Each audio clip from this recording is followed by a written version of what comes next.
26-এর নির্বাচনে সিঁদুরকে প্রধান হাতিয়ার করে গেলেন অমিত শাহ। মমতার কটাক্ষকে পাল্টা হিসাবে সিঁদুর ভাবাবেগকে নির্বাচনী ইস্যু করে অমিত শাহ কার্যত চাঙ্গা করতে চাইলেন রাজ্যের সনাতনীদের। আলিপুরদুয়ারে মোদির পর রবিবার নেতাজি ইন্ডোরে দলীয় সভায় অমিত শাহ স্পষ্টভাবে বাজিয়ে গেলেন নির্বাচনের ভেড়ি। মন্ডল কমিটি থেকে রাজ্য কমিটি সর্বস্তরের দলীয় নেতাদের এদিন বুঝিয়ে গেলেন আগামী রণকৌশল। এদিন নেতাজি ইন্ডোরে দলীয় সমাবেশে প্রথম থেকে অমিত শাহ ছিলেন আক্রমণাত্মক। একের পর এক ইস্যুতে নিশানা করেছেন তৃণমূলকে, কখনো ব্যক্তিগতভাবে মমতা বন্দ্যোপাধ্যায়কে। শুরুতেই তিনি তুলে ধরেন বাংলার মনীষীদের, বলেন এরাই একদিন ভারতকে পথ দেখিয়েছেন।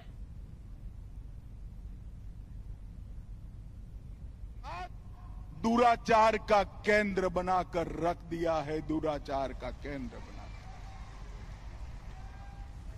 भाइयों बहनों, यही बंगाल में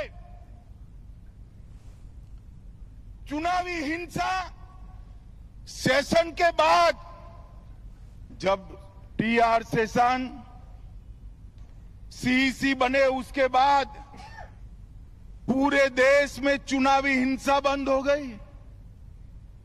मगर ये बंगाल है जिसमें चुनाव के वक्त जिस भूमि ने सालों तक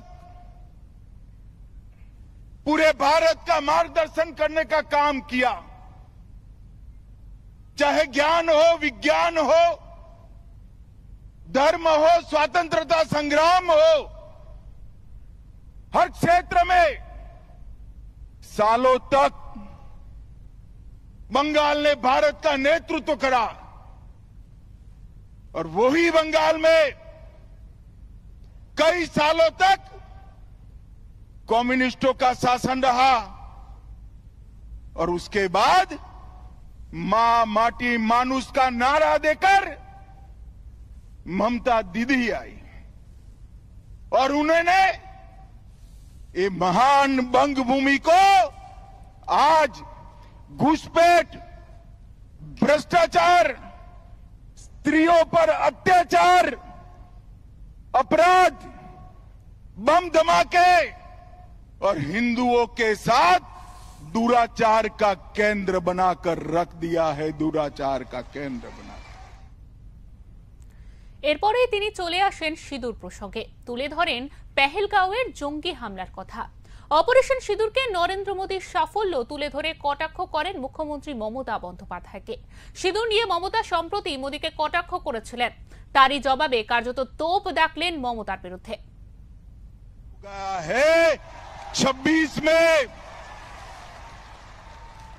26 में भारतीय जनता पार्टी की सरकार बनने वाली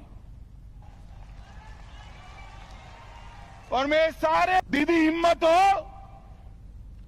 तो हिंसा के बगैर, रेगिंग के बगैर चुनाव कराकर देखो, आपकी खुद की जमानत ये बंगाल की जनता जब्त कर लेगी।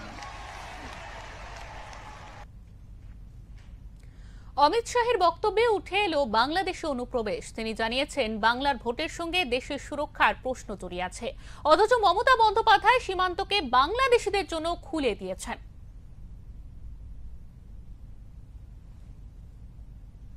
आप जानबूझकर बॉर्डर पर भूमि नहीं देते हो क्योंकि घुसपैठ चलती रहे, आपकी वोट बैंक बढ़ती रहे और आपके बाद आपका भतीजा भी मुख्यमंत्री बनता रहे। भाइयों बहनों, ये होने वाला नहीं। ममता दीदी को मैं भारतीय जनता पार्टी का ग्राफ बताने आया। 17 के चुनाव के बाद हमने तैयारी की, 19 की लोकसभा में हमें सफलता मिली, 21 की विधानसभा में 77 सीटें मिली और 24 की लोकसभा में 97 सीटों पर भारतीय जनता पार्टी का लीड रहा, 97 विधानसभा सीटों पर और 143 सीटों पर 40% से ज्यादा मेरे कार्यकर्ताओं के परिश्रम के कारण वोट मिले हैं। मैं आज ये नरेंद्र मोदी की सेना जो मेरे सामने बैठी है, भारतीय जनता पार्टी का कार्यकर्ता बैठा है, उसको मैं बताने आया हूं कि थोड़ा फासला बाकी है। आप 40% तो क्रॉस कर गए हो, 4-5% आगे बढ़ना है, 4-5। और अगले चुनाव में हमारी सरकार बनने जा रही। भाइयों बहनों, मैं आपको विश्वास दिलाता हूं, 17 में मैं पार्टी का अध्यक्ष था, तब मैंने कहा था यहां हमारी सरकार बनेगी, और आज वो दिन नजदीक आ गया है। 26 तक दिन रात एक कर हर एक बंगाल के मतदाता के पास जाइए और नरेंद्र मोदी का और भारतीय जनता पार्टी का संदेश लेकर जाइए।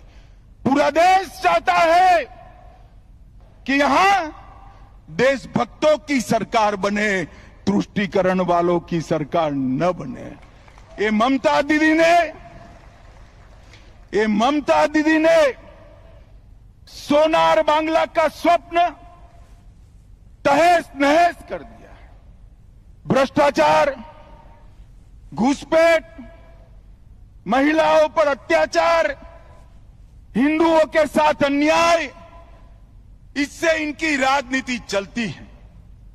भाइयों बहनों, ये ममता दीदी ने, इनके शासन में एसएससी भर्ती घोटाला हुआ, पशु तस्करी घोटाला हुआ, डियर लॉटरी का घोटाला हुआ, कोयला घोटाला हुआ, मनरेगा घोटाला हुआ, प्रधानमंत्री आवास में घोटाला हुआ, राशन घोटाला हुआ, मिड डे मील में घोटाला हुआ, केंद्र के फंड हड़प कर लिए गए, नगर पालिका भर्ती घोटाला हुआ, गोरखालैंड टेरिटोरियल एडमिनिस्ट्रेशन का घोटाला हुआ, गाय की तस्करी का घोटाला हुआ।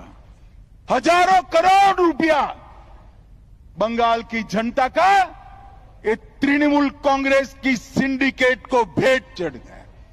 मैं आज सभी कार्यकर्ताओं को पूछने आया हूं, ये पैसा सिंडिकेट का है या बंगाल की गरीब? তিনি বলেন, বাংলার মানুষ ওয়াক অফ চাইছে, কিন্তু মমতা বন্দ্যোপাধ্যায় তার বিরোধিতা করছেন। হুঁশিয়ারি দেন 2026 আর বেশি দূর নেই। आपका समय की जमीन, बंगाल की सरकार की जमीन वक्फ की भेंट चढ़नी चाहिए क्या? जोर से बोलो, चढ़नी चाहिए। ममता दीदी, वक्फ के कानून का विरोध कर आप किसका पक्ष ले रहे हो? पूरा बंगाल चाहता है कि वक्फ अच्छे से चले, पारदर्शिता आए, निर्दोषों की भूमि न जाए, सरकार की भूमि पर अतिक्रमण न हो, मगर ये वक्फ का विरोध कर रही है। ममता दीदी, 2026 तक कर दो, जितना विरोध करना है उतना, उसके बाद आप मुख्यमंत्री ही नहीं रहो।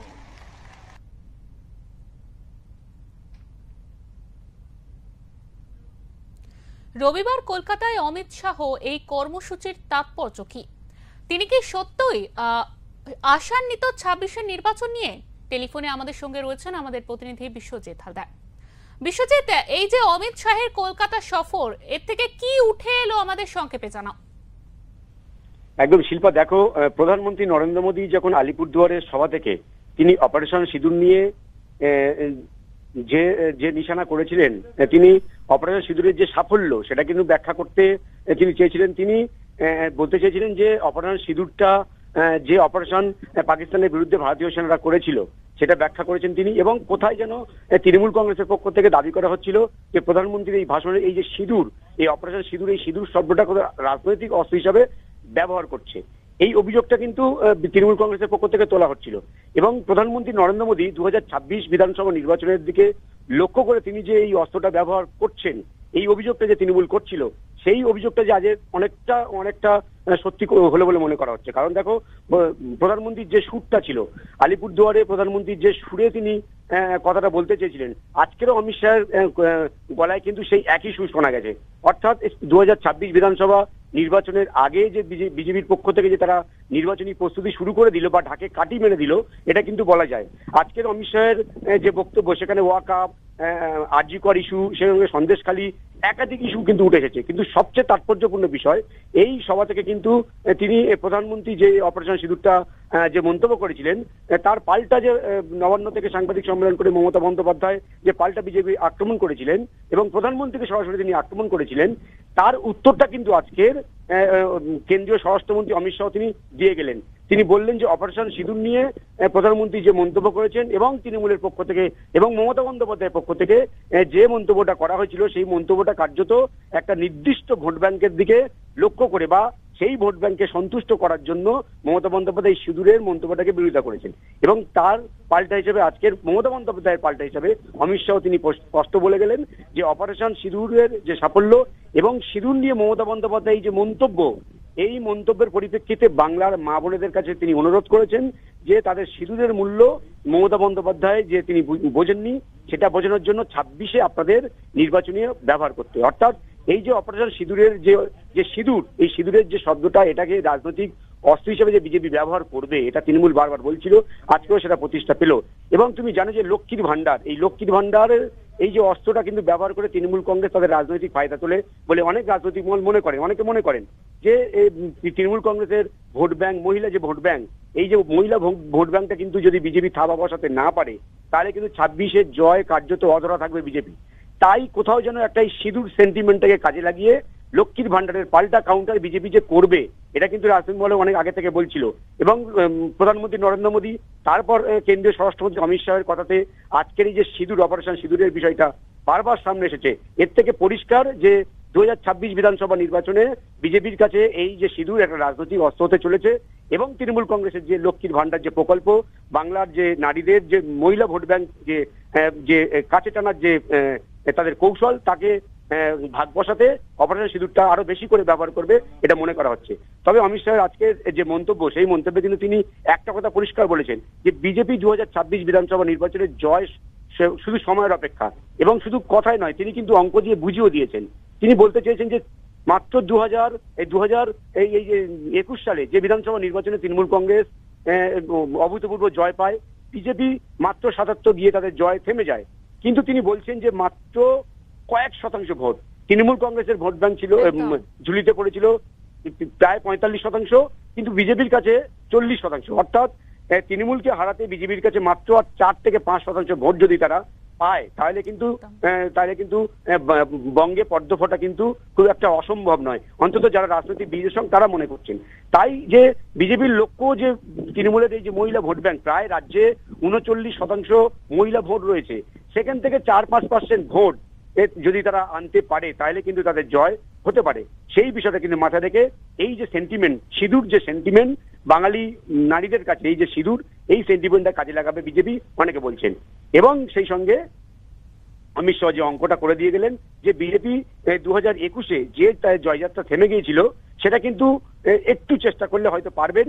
এবং এই মুহূর্তে তুমি জানো যে সমস্ত কর্মী সমর্থক, বিজেপির কর্মী সমর্থক তারা বসে গেছিলেন, তাদেরকে চাঙ্গা করার জন্য অমিত শাহ যে ভোকাল টনিক দেবে, এটাও অনেক আশা করেছিল। এবং তিনি যে সেই টনিকটা দিয়েছেন, এবং অবশেষে দেখা যাক যে তৃণমূলে বিজেপির যে কর্মী সমর্থক তারা শেষমেশ কতটা চাঙ্গা হয়, আবার তারা নির্বাচনী ময়দানে ফিরে আসতে পারে কিনা, বা তাদেরকে সংগঠিত করে আবার বঙ্গ বিজেপি তাদের ময়দানে আনতে পারে কিনা। তবে তুমি জানো যে একটা বিষয় বারবার সামনে আসছিল যে অমিত শাহ বা প্রধানমন্ত্রী নরেন্দ্র মোদী যে টাইমে বঙ্গ সফরে এলেন, ঠিক সেই টাইমে কিন্তু বঙ্গের নতুন সভাপতি বা সেনাপতি নির্বাচনের জন্য একটা জল্পনা চলছিল, তার মাঝখানে তিনি এলেন।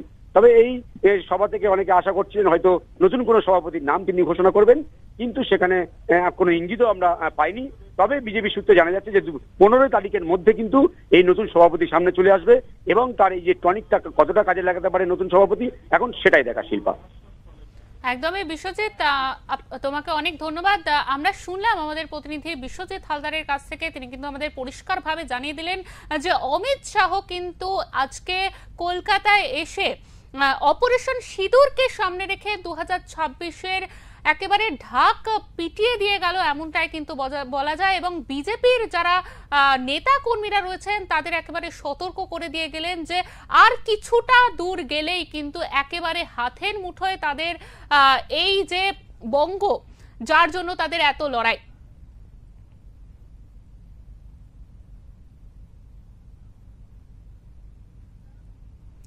তৃণমূলের পক্ষ থেকে জানানো হয়েছিল অমিত শাহের আগে বাংলায় বকেয়া মেটানোর ব্যবস্থা করুন, তারপরে সিঁদুর নিয়ে রাজনীতি করতে আসবেন। অমিত শাহের সভার পর তৃণমূল কংগ্রেসের সাংবাদিক বৈঠক করে অমিত শাহের বক্তব্যে দৃঢ় জবাব দেয়। আমরা কোন রকম এর বিরুদ্ধে কিছু বলছি না, যখন এটা বাস্তব সত্য যে আমাদের সাধারণ সম্পাদক, সর্বভারতীয় সাধারণ সম্পাদক সম্মানীয় সাংসদ অভিষেক বন্দ্যোপাধ্যায় আজকে অবধি 5টা রাষ্ট্রে ঘুরলেন, প্রতিনিধি দলে সামিল হলেন, দেশের কথা বললেন, এক কণ্ঠে এক সুরে কথা বললেন। সেখানে এক সুরে প্রতিনিধি দল যখন গেছে, আমাদের সাংসদ দেশের কথা তুলে ধরছেন, আপনাদের সেই সময়টাই হলো যে এখানে এসে ওই অপারেশন সিঁদুর নিয়ে একটা মেয়েদের সাথে অপমানসূচক খেলা, এই খেলা তৈরি করবার। প্রধানমন্ত্রী এসেছিলেন গত 29 তারিখ, সেখানে উঠেছিল অপারেশন বেঙ্গল। আজকেও আপনার যিনি রাজ্যের সভাপতি, তিনি অপারেশন বেঙ্গলের কথা বললেন। কিসের অপারেশন? কিসের অপারেশন আমরা জিজ্ঞাসা করতে চাই। ভারতীয় জনতা পার্টির নাকি যারা কর্মী তারা দেখবে যে এই অপারেশন বেঙ্গলটা হবে, তার মানেটা কি আমরা জিজ্ঞাসা করছি, তার মানে কি? অর্থাৎ আপনারা জোর জবরদস্তি করবার চেষ্টা করছেন ন্যাশনাল ইলেকশন কমিশনকে ব্যবহার করে। ছি ছি ছি ছি। মেয়েদের এই অতি পবিত্র জিনিস সিঁদুর, সেটাকে আগেও আমরা বলেছি রাজনৈতিক বাজারে বিক্রি করছে। কি করেছেন মেয়েদের জন্য? কি করেছেন জিজ্ঞাসা করতে চাই। কি কি বলে গেছেন? আরজি কর আমরাই তো করেছি, আমরাই তো ধরেছি, রাজ্য সরকারের পুলিশ ধরেছে। উন্নাও কি হলো? হাথরাস কি হলো? গোধরায় বিলকিস বানো কি হলো? বার করে আনলেন, টিকা পড়ালেন, আবার অনারেবল সুপ্রিম কোর্ট ঢুকিয়ে দিল। আপনাদের একটু ভাবতে হবে যে মেয়েদের নিয়ে এই খেলাটালা করবেন না। আবার কি বলছেন? অনুপ্রবেশ। অনুপ্রবেশ নাকি আমাদের নেত্রী তিনি যেন দেখেন যে এই ইনফিল্ট্রেশন না হয়। কার দায়িত্ব? দায়িত্বটা কার জিজ্ঞাসা করছি আমরা। এই ইনফিল্ট্রেশন অর্থাৎ অনুপ্রবেশ রোখার দায়িত্বটা কার? বিএসএফ কার? আপনি নিজের ব্যর্থতাটাকে প্রমাণ করে দিচ্ছেন। অমিত শাহ মহাশয়, আপনি ব্যর্থ, আপনার পদত্যাগ করা উচিত। এটা ঠিক, নেতাজি ইন্ডোরে অমিত শাহ দীর্ঘ ভাষণে একবারও বাংলার উন্নয়ন নিয়ে কেন্দ্রের কোনো প্রকল্পায়নের কথা ওঠেনি। পুরোটাই ছিল রাজনৈতিক এবং তৃণমূল বিরোধিতা। এরকমই খবরের জন্য অবশ্যই চোখ রাখুন ওঙ্কার বাংলা ডিজিটালে।